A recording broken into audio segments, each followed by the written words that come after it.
वसई ते भाईंदर आता बोटीने प्रवास करता येणार आहे। तुमची गाडी बोटीमध्ये घालायची आणि थेट भाईंदर गाठायचं अशी रोरो सेवा ही प्रायोगिक तत्वावर आजपासून सुरू झालेली आहे।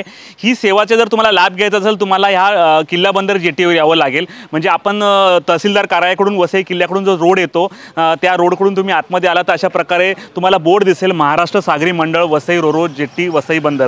या ठिकाणी ही जेटी बनवण्यात आलेली आहे आणि या प्रवास करण्यासाठी इकडे तुम्हाला आधी तिकीट काढावं लागेल। वसई ते भाईंदर रोरो सेवा तिकीट ऑफिस आहे। या तिकीट ऑफिसमध्ये जर तुम्ही गेला तर तुम्हाला तिकीट घ्यायचं आहे।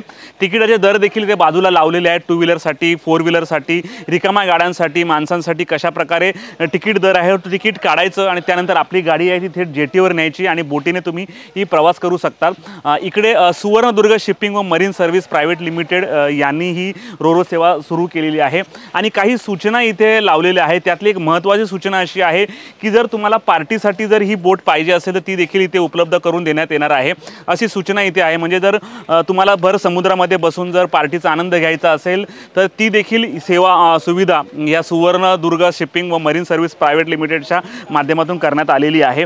ही जेटी उभारण्यासाठी तब्बल 6 करोड रुपये खर्च आलेला आहे आणि याचा एक बोर्ड इथे लावलेला आहे। महाराष्ट्र मेरीटाईम बोर्ड आणि कामाचं नाव जे जर आपण घेतलं या योजनेचं नाव आहे सागरमाला योजना आहे आणि 6 करोड रुपये हा जेटी बनवण्यासाठी खर्च झालेला आहे आणि मेसर्स 3G EPC मुंबई यांना हा ठेका मिळाला होता आणि त्यांनी हे जे जेटीचं काम उभारलेलं आहे।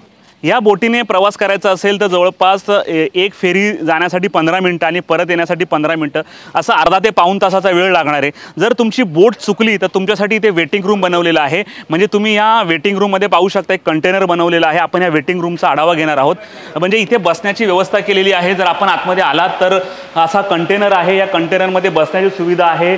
इकडे बाक आहेत, फॅन आहेत, ट्यूबलाईट आहे। म्हणजे इथे बसून तुम्ही तुमचं काम करू शकता, मोबाईल चार्ज करू शकता, तुमचं काही ऑनलाईन काम असेल ते देखील करू शकता जोपर्यंत बोट ही वेटिंग आहे। त्यामुळे ही सुविधा देखील या माध्यमातून आपल्याला मिळणार आहे। दुसरीकडे ही सेवा प्रायोगिक तत्वावर आज सुरू झालेली आहे, परंतु ही किती लोकांना फायदेशीर आहे हा प्रश्न आता उपस्थित झालेला आहे। नालासोपारा आणि विरारवासियांना ही सेवा कामाची नाही, कारण नालासोपारा किंवा विरारपासून जर तुम्हाला इथे येण्यात जेवढा वेळ लागेल तेवढ्या वेळात तुम्ही बाय रोड भाईंदर किंवा मेरोड पोहोचू शकता। ही सेवा जी आहे वसई गाव परिसर असेल आणि वसई स्टेशनचा काही परिसर असेल त्यांच्याच कामासाठी आहे की कारण त्यांना तो हा ट्रॅफिकच्या मार्गापेक्षा हा मार्ग बरा पडणार आहे। परंतु दुसरा देखील एक तोटा असा आहे की तुम्ही भाईंदरला उतरल्यानंतर भाईंदर स्टेशनपासून काश्मीर हायवे गाठण्यासाठी तुम्हाला पुन्हा 20 ते 25 मिनिटं आणि ट्रॅफिकच्या वेळेमध्ये अर्धा तास लागू शकतो याचं। त्यामुळे या रोरो सेवेचे जेवढे फायदे आहेत तेवढे तोटे देखील आहे। वसई स्टेशन आणि वसई गाव परिसरात लोकांना ह्या फायद्याचा आहे।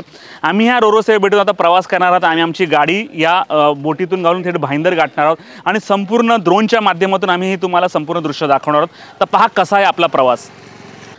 सध्या आम्ही या रोरो फेरी सेवेच्या बोटीमध्ये आलेलो आहोत। कशी आहे ही बोट आम्ही तुम्हाला दाखवतो। तुम्ही या जेटीच्या उतारावरून गाडी जर अशी खाली उतरवली तर हा जेटीचा लोखंडाचा रॅम्प आहे।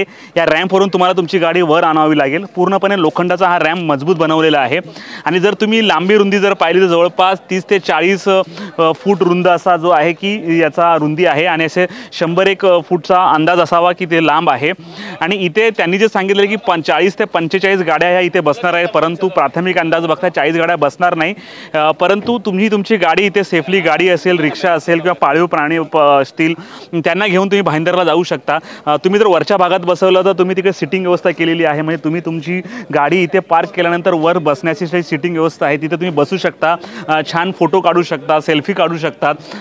अशा प्रकारची सुविधा इथे करण्यात आलेली आहे। असं असलं तरी मच्छीमारांसाठी हा फार फायदेशीर आहे, कारण तुम्हाला जर असा भाईंदरला जाऊन मच्छी घ्यायची असेल त्या बोटीमध्ये जायचं, भाईंदरला ही मच्छी घेऊन पुन्हा या ठिकाणी येऊ शकता।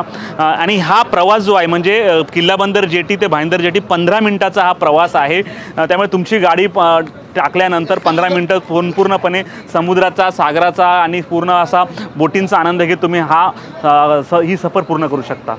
रोरो फेरी सेवा आजपासून सुरू झालेली आहे आणि ज्यांच्या प्रयत्नातून ही रोरो फेरी सेवा सुरू झाली असे राजन विचारे खासदार आपल्यासोबत आहेत। आपण त्यांच्याशी जाणून घेणार आहोत। सर, काय सांगाल की मागील हप्त्यात 2 वेळा याचं प्रायोगिक उद्घाटन पुढे ढकललं आणि असंही सांगण्यात येतं की ऑनलाईन तत्वावर पुन्हा एकदा उद्घाटन ऑफिशियल होणार आहे। नेमकं यामागे काय राजकारण आहे की? मला वाटतं हा जो प्रोजेक्ट आहे 2014ला जेव्हा मी लोकसभेचा खासदार म्हणून निवडून आल्यानंतर सभागृहामध्ये हा विषय त्या ठिकाणी काढला होता की या ठिकाणी तुम्ही बघितलं असेल सर्व ठाणे जिल्ह्याला खाडी किनारा जो आहे आणि आज तुम्ही बघितलं असेल या खाडी किनाऱ्यावर जर वॉटरवेज चालू केलं तर मला वाटतं ही सर्व वाहतूक कोंडी काही प्रमाणामध्ये आपण कमी करू शकतो. आणि म्हणून आपले केंद्रीय मंत्री आदरणीय गडकरी साहेब त्यांच्याकडे आम्ही प्रेझेंटेशन दिलं. 5 महापालिका मिळून त्या ठिकाणी मग ठाणे महापालिका होती, त्याचबरोबर वसई महापालिका, तुमची मीरा भाईंदर महापालिका, त्यानंतर तुमची कल्याण महापालिका, भिवंडी महानगरपालिका, अशा 5 महापालिकेचा वाहतूक कोंडीचा प्रश्न प्रेझेंटेशन आम्ही केलं होतं. आमचे कमिशनर त्यावेळेस जयस्वाल साहेब होते आणि ते प्रेझेंटेशन गडकरी साहेबांना त्या ठिकाणी दाखवल्यानंतर त्यांनी सांगितलं की समजा ह्यासाठी जेवढा निधी लागेल तेव्हा मी देईन. आणि त्यावेळेला काहीतरी 12 जेटी या ठिकाणी त्यावेळेला मंजूर केल्या होत्या. आणि त्यानंतर हे CRZ ह्या सर्व गोष्टीमध्ये भाईंदरचं काम तर मला वाटतं 3 वर्षापूर्वीच पूर्ण झालं होतं. परंतु वसईची जी जेटी बनवायची होती ती CRZ त्याची परवानगी मिळत नव्हती, तेथे भरपूर अडचणी होत्या. मग आम्ही ती साईड चेंज केली वसईची आणि मग त्या ठिकाणी CRZची परवानगी मिळाल्यानंतर ते काम सुरू झालं. आणि आज तुम्ही बघितलं असेल, आज ही सेवा या ठिकाणी सुरू होते. 3.5 किलोमीटरचं हे अंतर आहे आणि हे 15 मिनिटामध्ये आपण भाईंदरला. सर हा एक टप्पाच पूर्ण झाला, अजून वसई कल्याण असेल किंवा अर्नाळा ठाणा असेल किंवा अर्नाळा बंदर, त्या सेवा कधीपर्यंत सुरू? मला वाटतं त्याच्या सर्व अंतिम टप्प्यात आहे. उदाहरणार्थ आमची फाउंटनची एक जेटी तयार झालेली आहे. त्यानंतर पुढे गेले की कोळशेतचं जेटी तयार झालेली आहे. कोळशेत आपला तुमच्या भिवंडी कालेर गावाच्या इकडे सुद्धा त्या ठिकाणी ती जेटी आहे. परंतु जो पुढचा सेकंड टप्प्यातला जो मार्ग आहे म्हणजे भाईंदर थ्रू ठाणे आणि ठाणे टू ऐरोली हा जो मार्ग आहे तिथे कळवा क्रीकच्या ठिकाणी भरपूर असा मोठा रॉक आहे आणि त्या रॉक असल्या कारणाने ते संबंध त्याला रॉक तो तोडावा लागेल, ड्रेजिंग करावं लागेल. आणि त्यासाठी सुद्धा मला वाटतं ते जे प्रयत्न चालू आहे CRZ इथल्या गोष्टीसाठी ते प्रयत्न करत आहेत. आणि ते समजा झालं तर मला वाटतं ही संबंध गेटवे ऑफ इंडिया मुंबईपर्यंत ही वॉटरवे चालू शकते. कल्याण कधीपर्यंत चालू? मला वाटतं या सर्व जेटीचा आता चालू आहे. CRZच्या काय अडचणी आहेत तुम्ही बघितलं असेल. यासाठी CRZच्या परवानगीसाठी मला 3-3.5 वर्ष त्या ठिकाणी लागले, कारण जी पहिली जेटी जी मला माहिती आहे CRZ पर्यावरण या बाकीच्या गोष्टी सर्व आहेत. आणि तुम्ही बघितलं असेल या प्रोजेक्टला हे पूर्ण होण्यास म्हणजे त्या ठिकाणी सभागृहात मांडल्यानंतर पुढच्या ज्या प्रोसेस आहेत परवानगीच्या 8 वर्ष तर त्यालाच झाले साहेब. आता याच्यात पुन्हा एकदा श्रेयवादाची लढाई सुरू झालेली आहे. मला वाटतं या ठिकाणी लोकांच्या सेवेसाठी श्रेयवाद हा बाजूला ठेवावा.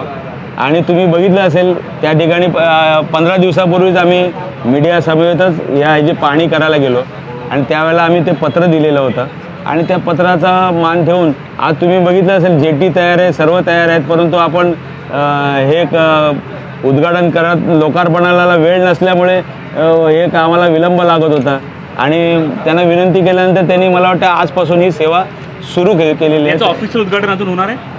आता कसलं झालं ना, पब्लिकने सुरू केलं, आता संपलं उद्घाटन त्याचं. खरोखरच येत्या काळामध्ये लवकरच तुम्ही वसई ते चर्चगेट बोटीने प्रवास करू शकतात, वसई ते कल्याण करू शकतात, विरार ते चर्चगेट करू शकतात.